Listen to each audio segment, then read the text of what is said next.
Howdy gang, Kevin here. I thought I would give you my thoughts on the first episode of Extracted. Coming to you here, from the Salty Dog Outdoors Fantasy Library backdrop. I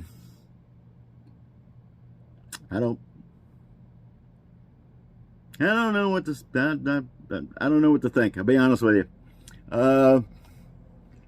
Most of these shows are, really just to instill some suffering and some drama and all those kind of things. Me and my wife watched the first episode together, and I actually had to subscribe to YouTube TV to watch it, and because I don't have TV at the house anymore. I got rid of all that stuff years ago. Now I just basically use the internet. But anyhow, we watched it, and of course, I was talking to the TV the whole time, and my wife was getting a kick out of it. But from the get-go, watching people get on the helicopters to go and seeing the pre-interviews and all those kind of things, the young guy that's on there, Anthony, I think his name is. I didn't really pay attention to a lot of their names on that first episode, I'll be honest with you. And I didn't go back and rewatch it to do it, to figure out who was who. I told the wife, I said, well, that's going to be the first guy wanting to leave, because he looked to be in pretty decent shape, but just listening to him talk, I don't think he's got his mental game together, I'll be honest with you. And later in the episode, that was kind of confirmed. But as far as clothing choices go, you see him getting on the helicopter to go out to be dropped into their locations. And now I know these folks aren't outdoor folks, really, and they're definitely not survival folks, and they're definitely not bushcrafting folks, and they're definitely not any of that kind of stuff, or not supposed to be. But I saw button up friggin' cotton shirts and poor outerwear choices, fleece and puffy stuff and those kind of things, which are great as long as you're walking around the mall. But they're not going to be good for long term out in the woods. They're done. Any of that puffy down insulated, or not down insulated. I didn't see any down. I'll be honest with you. There might have been, but I didn't see it if it was, or I didn't notice it if it was. Those things are just going to get shredded in the woods if you're just not careful. And now all your insulative properties are gone. I would have been a completely different route on my clothing choices, because when they went out there at the beginning, that's basically all they had is their clothes and a camera.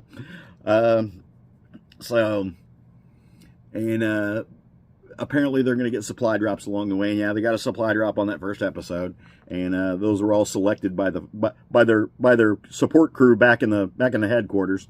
We got to see when they were doing gear selection. We got to see some a little subterfuge going on. I don't know if it's intentional or not, but folks giving more than one of an item to their survival list out in the woods, and basically that meant that somebody behind them doing gear selections didn't get those things. So I don't know if that's part of the bigger plan to screw the competition, or what was going on. Anyway.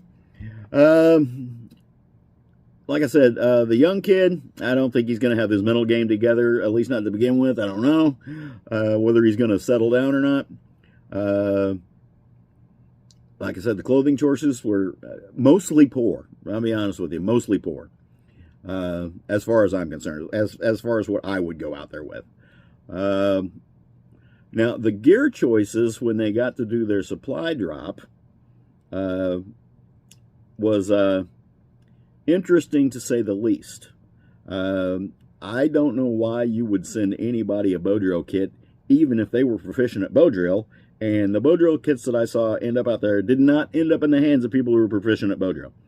That would be an awful thing to have, especially in that environment. They're up in British Columbia, lots of moisture in the air, lots of the woods are wet. They're camping right at the edge of a lake, so you've got that to contend with.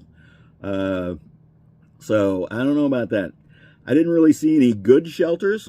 I saw better shelters than others. I saw folks laying out there with no shelter, and not even anything on the ground to lay on.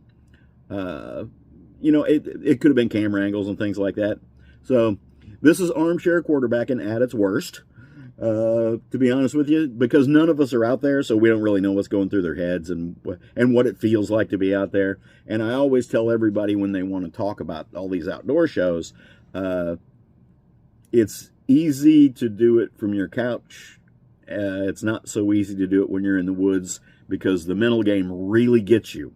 We see that all the time at classes, people losing their crap mentally, and they're physically good to go, but they just can't function anymore because they have lost their will to function mentally.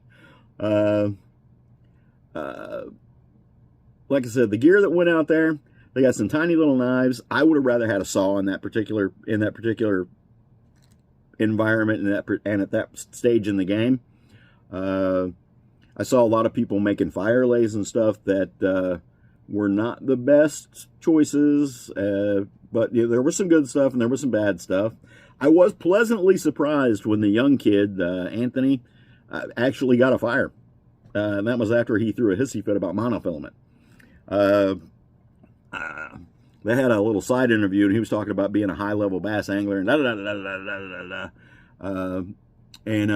know how you could be a high-level bass angler and not be able to untangle some monofilament. Granted, it's not pleasant, it's not easy, but you don't just jerk on it. And if he's a high-level bass angler, he should know that. You just make the knots tighter when you do that. And throwing things around and having a little hissy fit, oh well.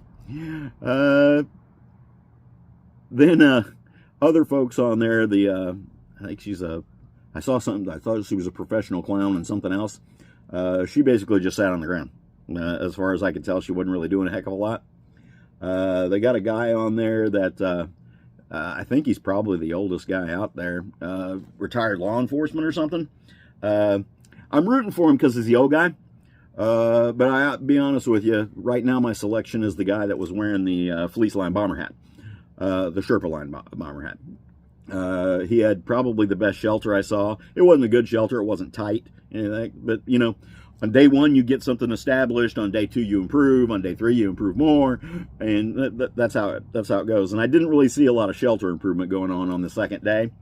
Everybody made it through the first night, which I was actually surprised. I figured somebody would tap the first night.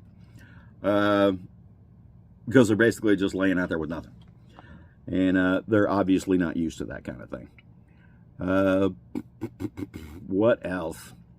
They've got a lady on there that's a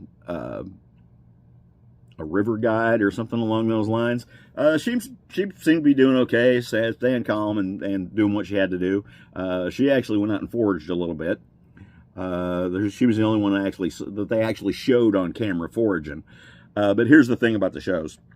There are tons and tons and tons of things that happen that you will never see because they have a 1 hour allotted time slot on what they have to edit that whole thing down to. So they've got 12 contestants out there spending over 24 hours, and they have to edit that all down into an hour. So there's a lot of things that happen that you wouldn't have seen.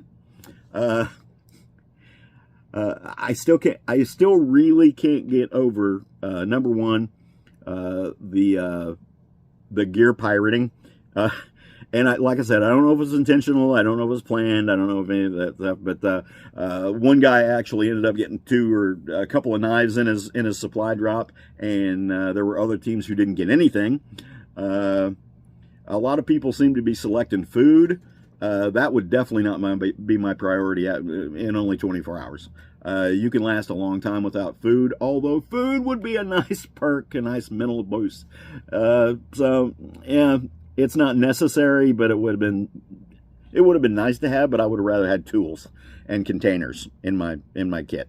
They had an opportunity to give them blue blankets or sleeping bags, and that should have been the first choice for everybody.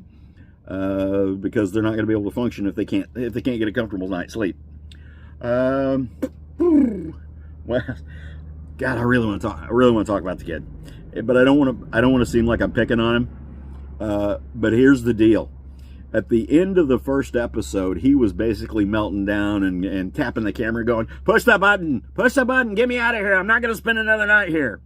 And after he had his little middle breakdown, after Mom, now he doesn't know this, Mom drug all her sleeping gear out and laid in the and laid beside where the monitor was, where she could watch him all night long. I think it was a mistake. I think she's probably a coddler. She may not be. I think they have lived a lifestyle of ease, doing what they do, and compared to being survivalists out in the woods. So, with that being said, I think the little meltdown would have solidified things for me, like it did for Mom and Dad when him go and push the button. And he goes, "This is not a request." And I go, "Oh, but it is. It is a request, son, because you can't push the button, and we're not pushing it for you. And I got bad news for you. I would have done it exactly what Mom and Dad did and go, no, not pushing the button. Have a good time." Of course, he doesn't know that's going on back there. So I probably would have handled it a little differently. I probably would have, in his next supply drop, he would have got just a note, probably, if it was for me, from Mom and Dad going, "Hey, you're being a brat, so enjoy your time in the woods. We will never push the button. In fact, we may just go home." Anyhow, with all that being said, that's really all I've got for episode 1. And really the only reason I'm talking about it is because SRO and Pathfinder School provided a lot of gear, as you probably saw in the show if you follow Pathfinder and Self-Reliance Outfitters. All that stainless steel stuff was all Pathfinder stuff. All the pots and all the bush pots and the M34 canteens and the larger canteens. That was all Pathfinder provided stuff. Those cute little hokey ferro rods they gave them. Those were not the ones we recommend. Will it get the job done? Yeah. And like I said, bow drill sets. Don't send me a bow drill set if I'm ever out there. Here's my if the showrunners ever watch this, here's my idea for season 2. What you need to do is, instead of a bunch of American families with no training or anything like that, you need to get 12 survival schools, and they can send one of their instructors out there, and 2 other instructors can be the support team, and we'll see how that goes. Dave, if you're watching, I'm in. Count me in.